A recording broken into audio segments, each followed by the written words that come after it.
중간에 감기를 걸리면 참 오래 가는 것 같기도 하고 치료를 잘 받아야 빨리 회복되는 것 같습니다.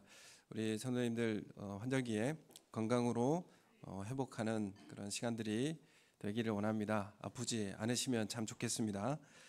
우리가 살아가는 동안에 참 서로 다른 사람들이 함께 살아가는 것이 우리의 삶이라 이렇게 말씀드릴 수 있고, 우리 가정에도 함께 결혼하는 이 사람 처음엔 다른 것이 좋아서 결혼을 했는데 이 다른 것 때문에 힘든 그런 삶을 또 살아가는 경우도 있습니다. 다르다는 것, 이것이 사실 틀렸다는 것은 아닙니다. 남자가 여자와 다르죠. 다른데 틀렸다라고 말하지 않습니다. 남자는 좀 객관적이고 이성적이고 또 합리적인 것을 좀 대체로 좋아하고, 여자는 주관적이고 감성적인 것을 좀 좋아합니다. 대체로요. 그래서 남자는 식당을 골라도 값싸고 양 많은 것을 고르고, 여자는 분위기 좋고 값에 비싸든지 분위기 좋은 것이 최고입니다. 이 남자는 뉴스를 보고 비판하기를 좋아하고, 여자는 드라마 보고 감동의 눈물을 흘리는 것을 좋아합니다. 결혼 전에는 박력 있는 사람이라고 좋아했지만 결혼 후에는 무식하다고 이렇게 이야기하기도 합니다. 결혼 전에는 섬세하다라고 이야기하더니 결혼 후에는 쫌생이라고 이야기를 합니다. 나와 달라서 좋았는데 다른 것 때문에 못 살겠다고 그렇게 절규하는 것이 또 우리의 삶이지 않는가 생각합니다. 사실 서로에 대해서 틀렸다, 너는 틀렸다 이렇게 이야기하면 마음이 다치게 되죠. 더 이상 말을 할 수가 없습니다. 그러나 다름을 인정하게 되면 그러면 새로운 관점 하나가 더 생기게 되는 것입니다. 우리가 함께 살기 위해서는 어떤 마음이 필요합니까? 서로의 다름에 대해서 존중해 주는 것이 사실 좀 필요합니다. 다양함을 인정해 주는 것이 사실 필요한 것이죠. 그래서 다른 것을 인정하게 되면 새로운 관점이 하나 더 생겨나게 되고요. 그리고 다양한 것을 인정하면 상대방을 존중하는 것으로 나타나게 되어 있습니다. 그래서 결국 다름을 인정하면 결과적으로 우리가 바라는 소통이 이루어지게 되는 것이죠. 그래서 소통이라고 하는 것은 서로의 다른 것을 존중할 때에 이루어질 수 있는 것이 소통이라 이렇게 말씀드릴 수가 있는 것입니다. 여러분, 그래서 그 사람이 나랑 틀리다고 해서 그 사람 바꿀 수가 있습니까? 바꾸기 참 어렵기도 하고 변하지도 않습니다. 그래서 그 사람과 어떻게 함께 소통하고 존중할 수 있는가, 이것이 우리의 훈련이자 우리의 삶이지 않는가 이렇게 여겨지는 것이죠. 유명한 기독교 격언 중에 이런 말이 있습니다. 본질적인 것은 일치를, 그리고 비본질적인 것에는 자유를, 그리고 모든 것에 사랑을, 이렇게 이야기하죠. 그래서 우리 본질적인 것, 진리에 대해서는 하나된 그런 진리를 가져야 됩니다. 그렇지만 비본질적인 것에 있어서는 자유를 주시고 다양성을 수용할 수 있는 그런 우리의 마음을 가져야 하는 것이죠. 그리고 이 모든 것에 사랑으로 대하는 우리 기독교인 성도들의 모습이 필요한 것입니다. 오늘 창세기 1장에는 하나님께서 창조하실 때에, 사람을 창조하실 때에 그 의도와 근원에 대해서 우리에게 알려주고 있습니다. 26절 말씀 우리 함께 같이 읽어보도록 하겠습니다. 시작. 하나님이 이르시되 우리의 형상을 따라 우리의 모양대로 우리가 사람을 만들고 그들로 바다의 물고기와 하늘의 새와 가축과 온 땅과 땅에 기는 모든 것을 다스리게 하자 하시고, 여기 보시면 우리의 형상 따라 우리 모양대로 우리가 사람을 만들자 이렇게 말씀하고 있습니다. 그래서 여기서 하나님을 단수로 이야기하지 않고 복수의 형태로 말씀해 주고 있습니다. 그래서 우리는 이 말씀을 통해서 하나님은 삼위 하나님이 계시다는 사실을 알게 되는 것이죠. 세 분 하나님이 계시다는 사실을 우리가 알게 하는 대표적인 말씀입니다. 그래서 우리가 사람을 만들고 우리의 모양대로 우리의 형상을 따라 만들자 이렇게 하는 것은 어떤 의미가 담겨 있습니까? 하나님의 회의를 통해서 결정했다라는 의미가 여기에 숨겨져 있죠. 그래서 천상에 하나님의 회의가 있었고요. 그 회의를 하나 되게 만들고 그 일치를 통해서 사람을 창조하게 된 것입니다. 그래서 이사야 6장 8절에도 이렇게 말씀합니다. 내가 누구를 보내며 누가 우리를 위하여 갈고 누가 우리를 위하여 갈고 할 때 하나님을 우리라고 표현하고 있습니다. 누가 우리를 위해서 갈 수 있을까라고 그렇게 말씀하시는 거죠. 의논했다라는 것을 알려주고 있습니다. 그래서 오직 사람을 창조할 때만, 창조 역사에서 보면 우리라는 단어를 어디에만 사용하냐면 사람을 창조할 때만 우리라는 단어를 사용하십니다. 그래서 우리를 창조할 때에, 우리 사람을 창조할 때 하늘의 회의와 의논이 있었다라는 것을 우리가 알게 되는 것이죠. 그래서 우리의 형상, 우리의 모양대로 사람을 만들자 이렇게 토론하였고 회의하였고 합의를 이뤄낸 것입니다. 27절 말씀에 보면, 우리 27절 말씀 같이 읽겠습니다. 시작. 하나님이 자기 형상 곧 하나님의 형상대로 사람을 창조하시되 남자와 여자를 창조하시고, 여기 보시면 하나님의 형상대로 남자와 여자로 그들을 창조하셨다 이렇게 직역을 하면 그렇습니다. 그래서 하나님의 형상대로 복수의 형태로 창조하시는 거예요. 남자와 여자로 창조했다 이렇게 말씀하고 있습니다. 그래서 남자와 여자를 동등하게 창조했다 이렇게 순서를 이야기하고 있지 않고 동등하게 지금 남자와 여자를 이야기하고 있고, 또한 복수의 형태로 창조하였다. 그냥 사람 단수로 창조한 게 아니라 남자와 여자 복수로 창조했다 이렇게 말씀하고 있는 것이죠. 그래서 우리가 삼위 하나님이 우리 가운데 하나님의 모습과 형상, 복수의 형태로 우리를 창조하였다라고 우리는 볼 수 있는 것입니다. 그래서 하나님의 형상과 모양대로 창조된 사람은 복수의 형태로 존재하는 것이죠. 이걸 반대로 이야기하면 우리가 복수의 형태로 존재할 때에 하나님의 형상을 나타낼 수 있다. 이렇게 반대로 읽으면 이렇게 이야기할 수 있는 것이죠. 하나님의 형상에 따라서 복수의 형태로 만들었어요. 우리가 복수의 형태로 존재할 때 하나님의 형상이 나타나게 되는 것입니다.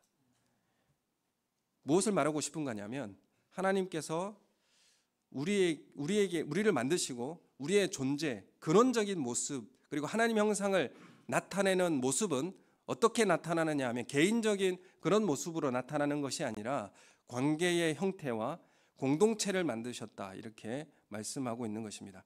얼마나 다른 그런 사람들 가운데서 합의와 하나됨을 만들어낼 수 있는가, 그 가운데서 하나님의 형상을 드러내게 하겠다 이렇게 말씀하시는 것입니다.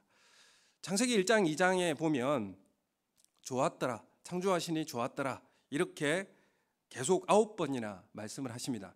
그런데 2장에 보면 좋지 않다라는 것을 딱 한 번 이야기하십니다. 왜 좋지 않느냐? 거기에 보면 2장 18절 말씀에 보면 2장 18절에 보면 여호와 하나님이 이르시되 사람이 혼자 사는 것이 좋지 아니하니라 이렇게 말합니다. 혼자 있는 것이 좋지 않다 이렇게 말씀을 하시는 것이죠. 그래서 하나님은 복수의 형태의 사람을 창조하셨고 그 사람이 함께 관계하고 존재하는 그곳 가운데에 하나님의 형상과 근원과 의미가 가치가 나타나게 된다는 것을 말씀합니다. 그래서 함께 살아가는 관계, 그리고 공동체가 하나님의 형상대로 지음받은 이것이 인간의 본질이라는 것을 우리에게 말씀한 것입니다. 여러분, 그래서 우리가 함께 있을 때에 사람다운 삶이 됩니다. 여러분, 우리가 내 자신을 알아가는 것도 나 스스로 연구하고 탐구해서 나를 알 수가 없습니다. 우리가 함께 있을 때 내 존재에 대해서 알게 되고 내가 어떤 사람인지를 알게 되는 것입니다. 결혼할 때야 비로소 상대방을 보고 나를 알 수 있게 되는 것이죠.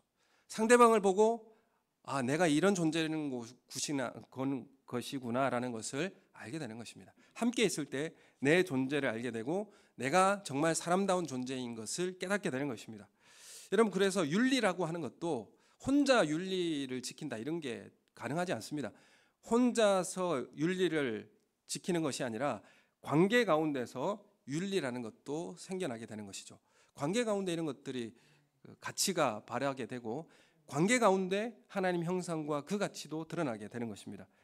그래서 우리는 관계 안에서 함께 존재한다는 것은 서로 책임을 지고 서로 존중하며 서로 용납하고 수용하는 삶을 살아가게 하는 것입니다. 여러분, 그것이 하나님의 형상을 이 땅에 반영하는 삶의 모습이다, 이렇게 말씀드릴 수 있는 것이죠. 여러분, 그러면 관계가 깨어지면 어떻게 됩니까? 관계가 깨어지면 하나님의 형상을 깨어뜨리게 되는 상황이 되는 것이죠.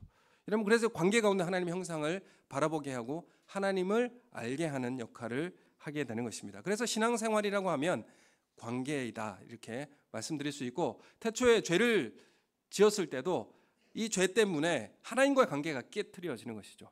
하나님과 관계가 깨트려지니까 사람과 모든 자연 만물과의 관계도 깨트려지는 것입니다. 이 관계를 회복시키기 위해서 관계를 다시 화해시키고 하나님과 자녀의, 아버지와 자녀의 관계로 다시 회복시켜주는 이 관계의 회복을 누가 하신 것입니까? 예수님께서 자신의 모든 것을 내어주시고 죽으심으로 우리를 다시 관계를 회복시켜 주신 것입니다.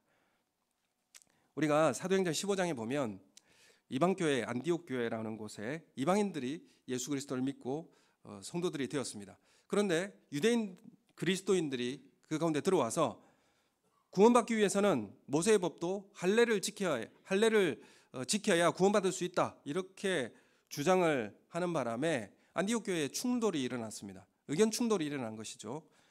사실 그 이방인들이 살아가는 것은, 이방인들이 이제 헬라인들, 이방인들이 살아갈 때는 우상의 제물을 바친 것을 먹는 것이 당연했고요. 그리고 돼지고기를 먹는다거나 뭐 피를, 우리가 선지국 먹듯이 그 순대를 먹듯이 피를 먹는 거 즐겨 먹고요. 보신탕 먹고요. 뭐 이런 거 잘 먹었는데, 유대인들이 들어와서 유대인들은 어떻습니까? 살아가는 것이, 이건 다 돼지고기도 안 먹고 장어도 안 먹고 그리고 정결하게 지키고 할례도 받아야 되고 이러면서 살아오다가 예수님 믿고 그리고 그리스도인이 된 거잖아요. 그러니까 이방인들은 너무 쉽게 그냥 그리스도인이 된 것 같은 거고, 그렇게 살면 안 돼라고 의견 충돌이 일어난 것입니다. 근데 이 문제가 안디옥 교회를 힘들게 했습니다. 그래서 이 문제를 어떻게 했느냐, 서로 갈등이 생기고 나뉘어지자 이것을 예루살렘 총회로 보내게 됩니다.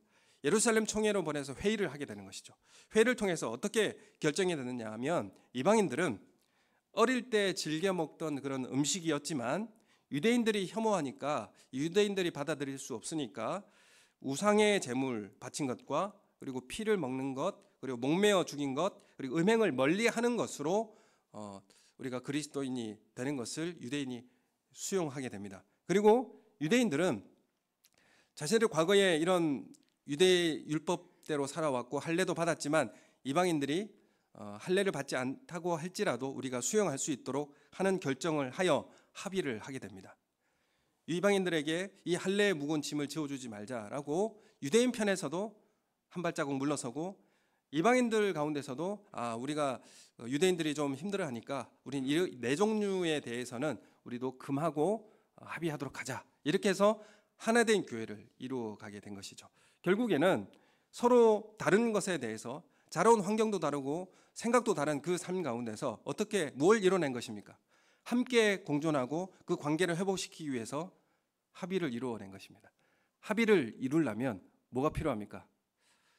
뭐가 필요하냐면 손해보는 게 필요합니다. 각자 손해본 것이죠.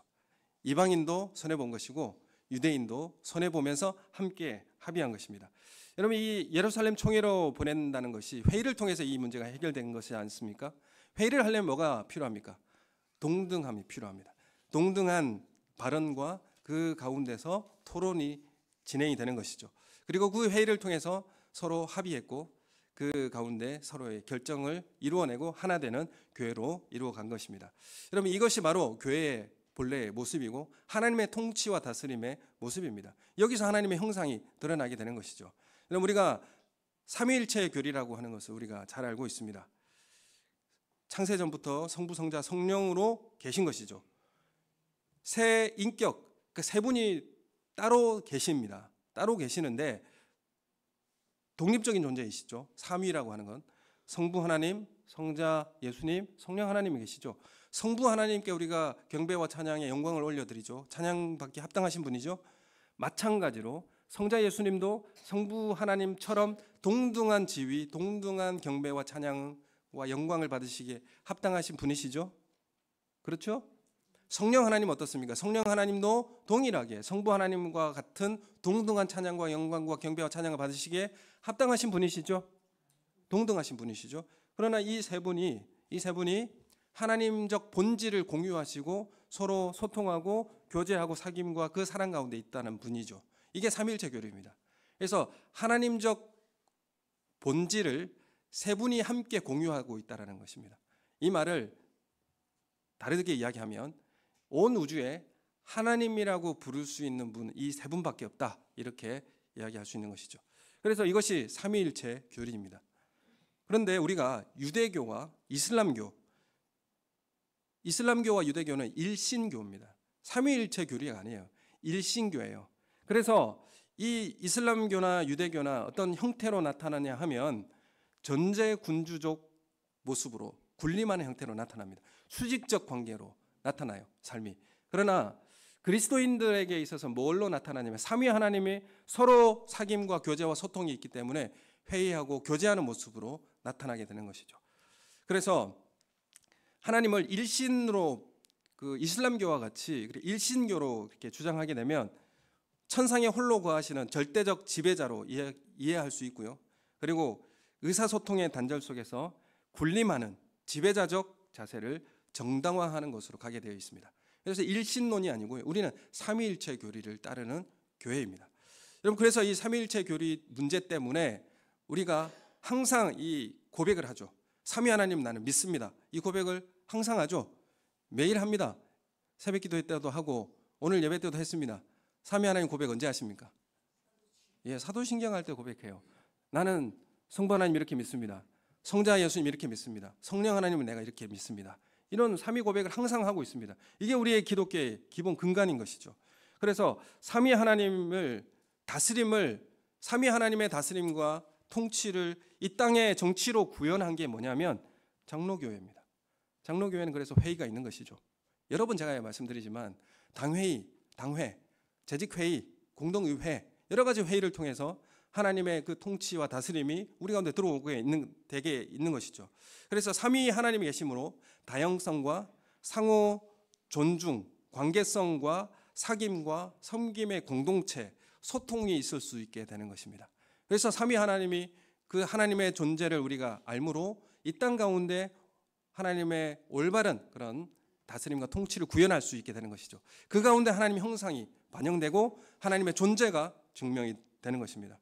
그래서 우리는 하나님의 형상을 닮은 존재로 우리가 창조됐지 않습니까? 그렇기 때문에 하나님 형상을 닮은 우리는 이웃과 함께 상호관계 그리고 친교적 연합 이루어가게 되는 것입니다.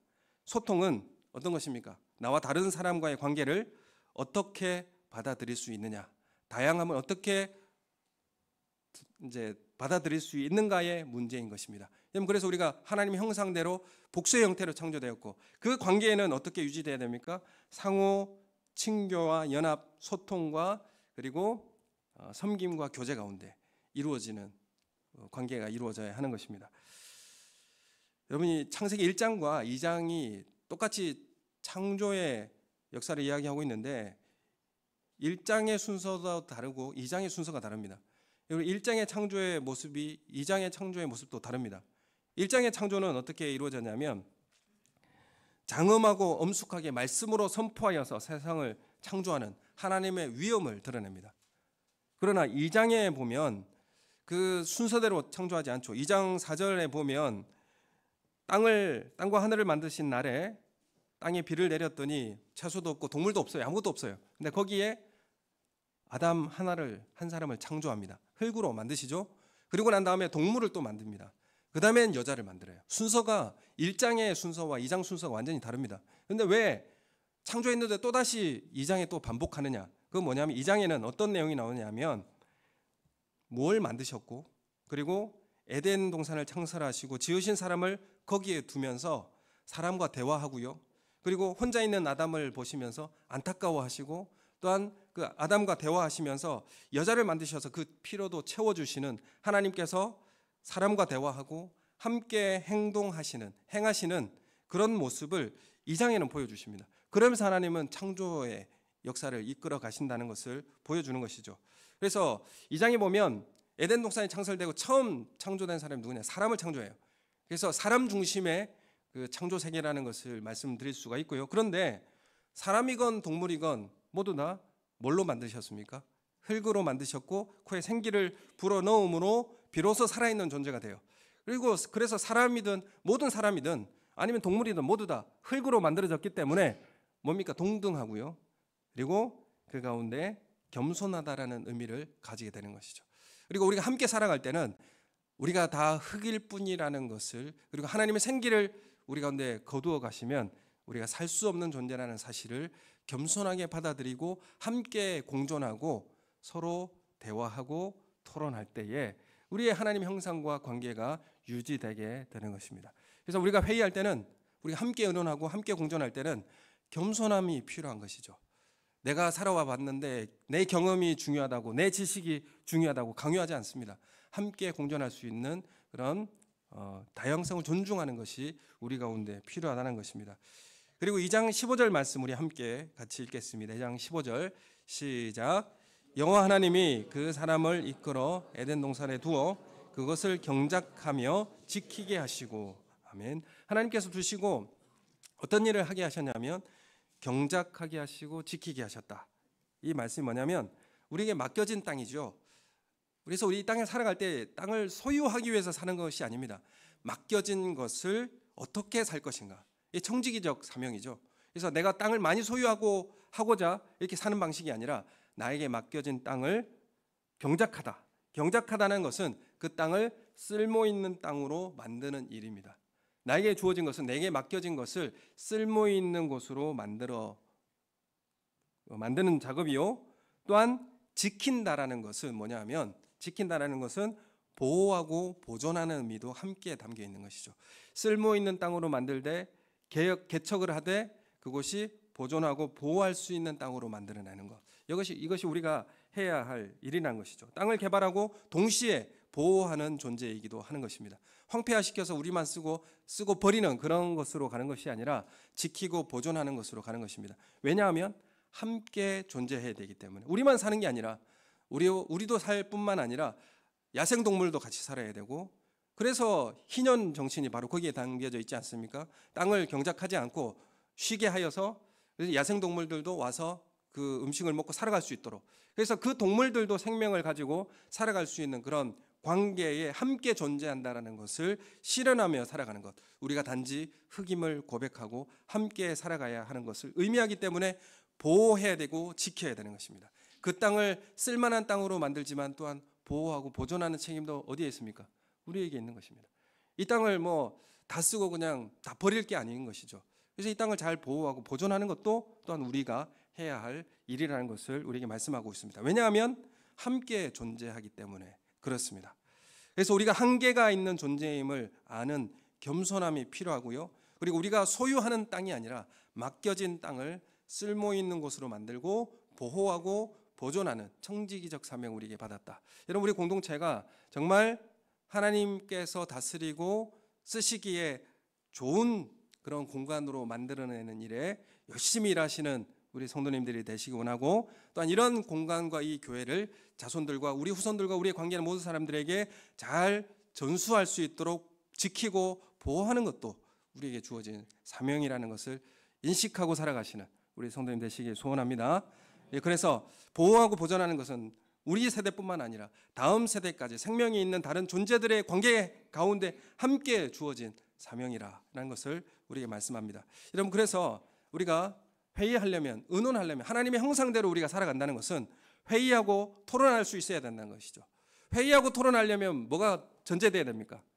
나는 50년 신앙생활했고 너는 처음 들어온 사람이니까 내 발언이 더 가치 있고 더 힘이 있고 이렇게 하면 토론이 안 되는 것이죠. 평등해야 토론할 수 있는 것입니다. 회의할 수 있는 거예요. 누구든 어떤 이야기든 같이 들어줄 수 있고 수용할 수 있어야 토론할 수 있는 것입니다. 그래서 내가 단지 흙일 뿐임을 고백하고 겸손하게 서로를 평등하게 대할 때에 그때 토론이 가능한 것입니다. 그래서 겸손이 필요하다는 것입니다. 그래서 이 일에 우리에게 맡겨진 땅을 쓸모 있는 땅으로 화해와 보존이 있는 그런 보호가 있는 청지기적 사명을 우리에게 맡겨주신 것입니다. 여러분, 우리가 함께 회의하고 의논을 하면서 서로를 존귀함의 가치를 부여해 줄 수 있습니다. 여러분, 우리가 서로를 존중한다는 것은 그 사람의 존중하고 그 존귀함의 가치를 부여해 주는 것입니다. 다름을 인정해 주면요, 그 사람 존중해 주는 것이고 그 사람의 가치를 높여주는 일이 되는 것입니다. 여러분, 이것이 바로 관계가, 우리의 관계를 통하여 하나님 형상을 닮아가는 삶을 살게 되는 것입니다. 여러분, 우리가 가난하고 고통받는 이웃을 돕는 것도 그저 우리가 남을 돕는 것이 아니라 나를 온전케 하고 하나님의 형상을 이루는 그 일에 참여하게 하는 것입니다. 그 사람은 어떤 도움 때문에 내가 필요로 하는 것이 아니라 그 사람의 가난함은 나를 하나님의 형상으로 이루게 만드는 그런 존재로서 우리가 함께하는 것이죠. 그 사람에게 다가갈 때, 그 사람을 도울 때에 우리는 나를 온전케 하고 하나님의 형상을 이루는 삶을 살아갈 수 있게 되는 것입니다. 여러분, 그러면 관계를 통해 하나님의 형상을 이룰 수 있기 때문에 관계가 파괴되면 하나님 형상도 파괴될 수밖에 없는 것입니다. 여러분, 우리가 하나님 형상대로 지음받은 우리가 공동체 안에 존재하고 함께 존재할 때에 가장 사람답게 되고 가장 하나님을 닮은 존귀한 사람이 되는 것입니다. 여러분, 그래서 함께 기도하고 함께 일하고 함께 예배드리고 함께 식사하는 식사 공동체, 식탁 공동체가 되어지시기를 예수님 이름으로 축원합니다. 동역자라고 부를 때에 바울이 디모데와 또 실라 이런 사람들 동역자라고 부를 때, 동역자라는 의미가 뭐냐면 같이 식사할 수 있는 존재, 그런 의미입니다. 같이 같은 식탁에서, 예전에 식사할 때 그 할아버지와 아버지는 큰 상에 드시고 그 다음에 이제 자녀들 조그만 상에 먹고 어머니와 그 며느리도 어디서 먹었습니까? 부뚜막에 이런 게 아니고요, 한 상에서 같이 먹는 겁니다. 이게 동역자입니다. 그리고 함께 식사하는 존재인 것이죠. 우리가 함께 주님의 자리에서 성찬의 떡을 떼고 함께 주님의 잔을 대하는 것, 이게 바로 하나님과 함께 살아가는 우리의 형상을 반영하는 모습이라는 것을 말씀합니다. 우리가 함께 존재할 때 가장 사람답게 되고 가장 하나님을 닮고 가장 존귀한 존재가 되는 것입니다. 잠언 27장 17절에 우리가 잘 아는 말씀인데 제가 읽어드리겠습니다. 철이 철을 날카롭게 하는 것 같이 사람이 그의 친구의 얼굴을 빛나게 하느니라. 아멘. 여러분, 우리가 서로가 있으므로 서로를 빛나고 그렇게 존귀하게 만드는 그런 역할을 하게 되는 것입니다. 여러분 존재함으로 우리 모두가 빛나고 우리가 있음으로 여러분이 빛나는 그런 우리 성도님들이 되시기를 예수님의 이름으로 축원합니다. 여러분, 인본주의와 자본주의가 있습니다. 여러분, 질문을 드리는데 기독교 정신에서 기독교에 타격을 줄 수 있는 게 인본주의가 기독교에 큰 타격을 줄까요? 아니면 자본주의가 기독교에 큰 타격을 줄까요? 인본주의입니까? 인본주의는 휴머니즘이라고 하는 그 의미가 사람이 중심이 되는 사상이라는 것이죠. 인본주의가 정말 기독교에 큰 타격을 주는 위해 요소입니까? 물론 뭐 인본주의든 자본주의든 그 장단점이 다 있지만 인본주의에 대해서 한번 생각을 해보죠. 마태복음 22장에 보면 율법학자가 예수님께 찾아와 질문을 합니다. 율법 가운데 가장 큰 계명이 뭡니까? 이렇게 예수님께 질문을 하죠. 예수님 뭐라고 말씀하십니까? 마음과 뜻과 정성을 다하여 하나님을 사랑하는 것과 내 이웃을 내 자신과 같이 사랑하라 하신 것이 온 율법과 선지자다. 율법서는 모세오경, 선지서는 모든 선지서를 이야기하는 구약 전체를 이야기하는 수거입니다. 모든 구약 성경 전체를 통틀어서 요약하면 하나님 사랑하는 것과 내 이웃을 사랑하는 것이다. 이게 중심 내용이라고 명쾌하게 예수님께서 답해 주셨습니다. 마태복음 7장 12절에 보면 무엇이든지 남에게 대접을 받고자 하는 대로 너희도 남을 대접하라. 이것이 율법이요 선지자다. 마찬가지로 구약의 모든 성경 말씀의 핵심은 네가 대접받고 싶은 대로 남을 대접하라 있는 것입니다. 이 말은 무슨 말입니까? 이웃을 내 몸처럼 사랑하라는 다른 표현의 똑같은 말씀입니다.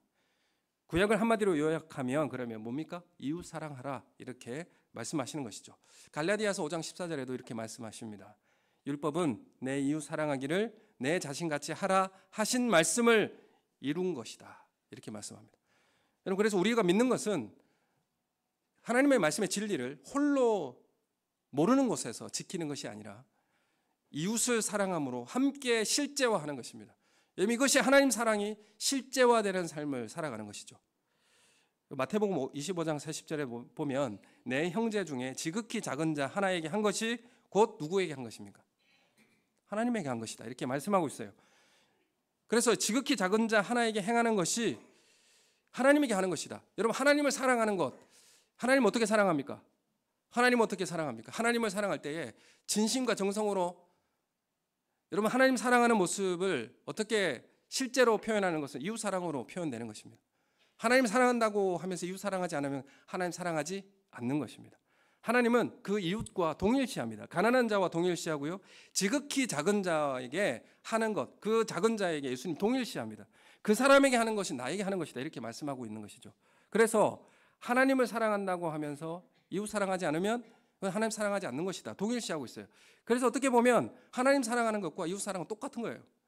여러분, 하나님 사랑한다고 하는 것의 실제적 삶이 증명이 어떻게 나타나야 됩니까? 관계 가운데서 증명돼야 되는 것이죠. 서로를 존중하고 서로를 사랑하는 모습으로 나타나야 되는 것이 실제로 내가 하나님 사랑하는 모습으로 증명되는 것입니다. 그래서 구약의 말씀이 이웃 사랑으로 압축된다면 이것은 사람에 대한 사랑이라고 할 수 있지 않습니까? 휴머니즘은 우리의 신앙의 본질과 사실은 연결되어 있는 내용입니다. 여러분, 사랑을 사랑하지 못하고 어떻게 하나님을 사랑할 수 있는가 한번 생각해 보십시오. 하나님은 작은 자와 가난한 자와 또한 우리와 동일시하십니다. 이웃에게 행하는 것이 나에게 한 것이라 예수님 말씀하십니다. 그래서 많은 사람 제자들이 아니 어떻게 그 소자에게 물 한 모금 준 것을 예수님께 했다라고 우리가 할 수 있겠습니까? 했더니 예수님께서 아니다, 나에게 한 것이다, 이렇게 상을 주십니다. 여러분, 인본주의의 반대라고 하면 신본주의라고 말씀드릴 수 있지 않습니까? 신본주의라고 하면 하나님을 사랑하는 것이고, 하나님을 사랑하는 구체적인 실천은 뭘로 나타나야 됩니까? 연약한 이웃을 사랑하는 삶으로 초대하는 것으로 증명되어지는 것입니다. 그래서 진정 하나님 중심으로 살아가는 삶이라는 것은 무엇입니까?